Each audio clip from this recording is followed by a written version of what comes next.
नमस्कार दोस्तों।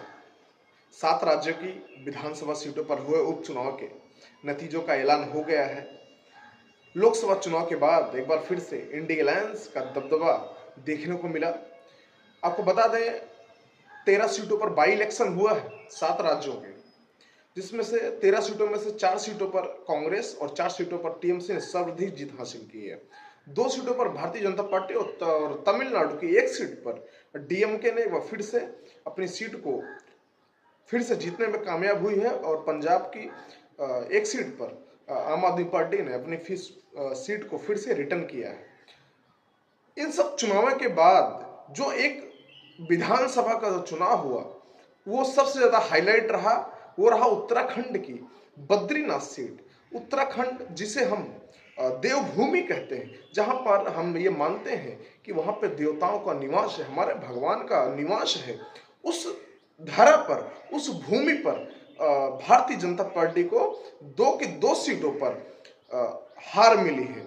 आपको बता दें अयोध्या के बाद भारतीय जनता पार्टी को, बीजेपी को एक और धार्मिक स्थल बद्रीनाथ, जहां पर करोड़ों श्रद्धालु अपना दर्शन पूजन करने के लिए जाते हैं, उस बद्रीनाथ सीट पर भारतीय जनता पार्टी को हार मिली है और कांग्रेस ने वहां पर जीत दर्ज की है।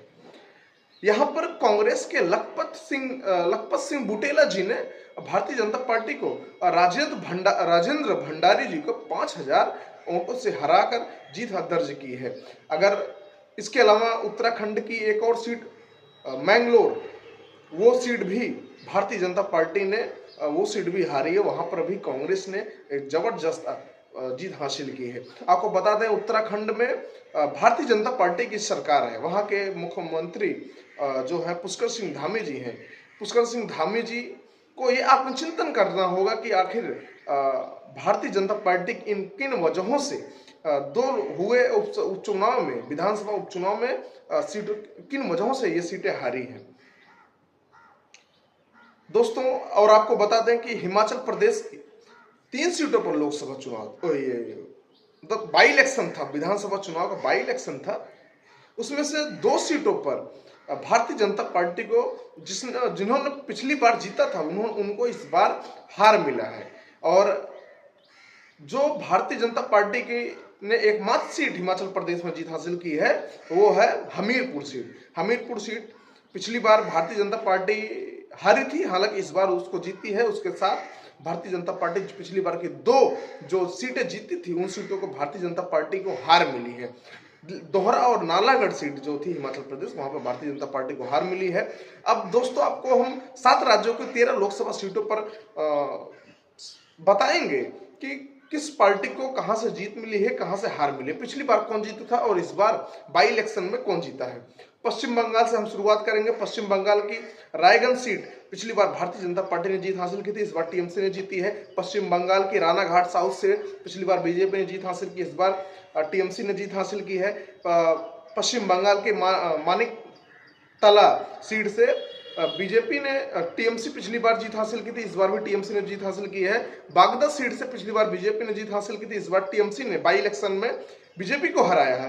वहीं हिमाचल प्रदेश की बात करें, हिमाचल प्रदेश की देहरा सीट से निर्दलीय पिछली बार जीता था, इस बार कांग्रेस ने जीता है। और हिमाचल प्रदेश की हमीरपुर सीट से पिछली बार भी निर्दलीय जीता था, लेकिन इस बार भारतीय जनता पार्टी ने उस सीट को अपने कब्जे में किया है।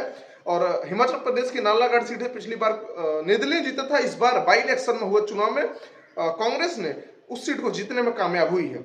और उत्तराखंड की बद्रीनाथ जो सीट थी उसमें पिछली बार भी कांग्रेस ने जीता था, इस बार कांग्रेस ने अपनी सीट को फिर से रिटर्न किया है।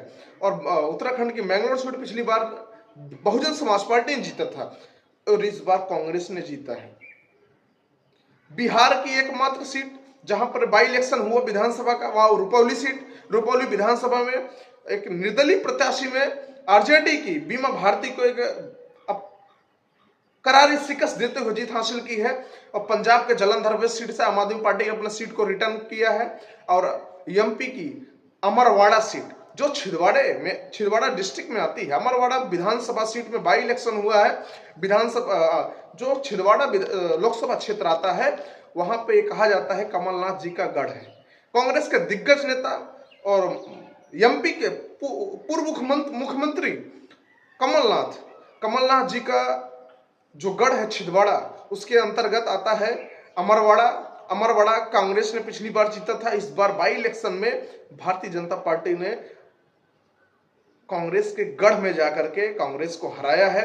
ये भारतीय जनता पार्टी के लिए उनका थोड़ा सा मनोबल जो ऊंचा करेगा वो अमरवाड़ा सीट है। और तमिलनाडु को विक्रवंडी जो सीट थी, पहले भी डीएमके के पास थी, अभी भी डीएमके ने उसको रिटर्न किया है। तो दोस्तों, ये जो नतीजे आए हैं, जो बाई इलेक्शन का नतीजा आया है, इसमें इंडी अलायंस ने जबरदस्त जीत हासिल की है। 13 बाई इलेक्शन सीटों पर 10 सीटों पर इंडी अलायंस ने जीत हासिल की और वहीं 3 सीटों पर एनडीए गठबंधन ने जीत हासिल की।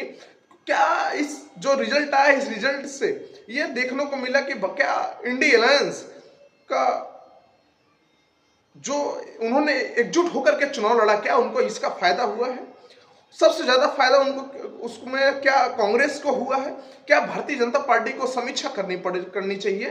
क्या भारतीय जनता पार्टी जिस प्रकार से कांग्रेस का डाउनफॉल हुआ था, क्या भारतीय जनता पार्टी का डाउनफॉल आने वाला है? क्या उसका साफ संदेशा दिखाई दे रहा है? लोकसभा चुनाव के बाद हुए इलेक्शन में भारतीय जनता पार्टी को फिर से हार मिली है। और क्या भारतीय जनता पार्टी के नेताओं को आत्मचिंतन करने का समय आ गया है? कांग्रेस का क्या एक बार फिर से पुनर्जीवित होने का जो उनको टाइम आ गया है? क्या कांग्रेस का एक बार फिर से पुनर्जीवित होने वाला है? क्या कांग्रेस का टाइम जो उनका डाउनफॉल था, क्या वो खत्म होने का कगार पे है? आप लोगों की क्या राय है, कमेंट करके बताइए। जय श्री राम।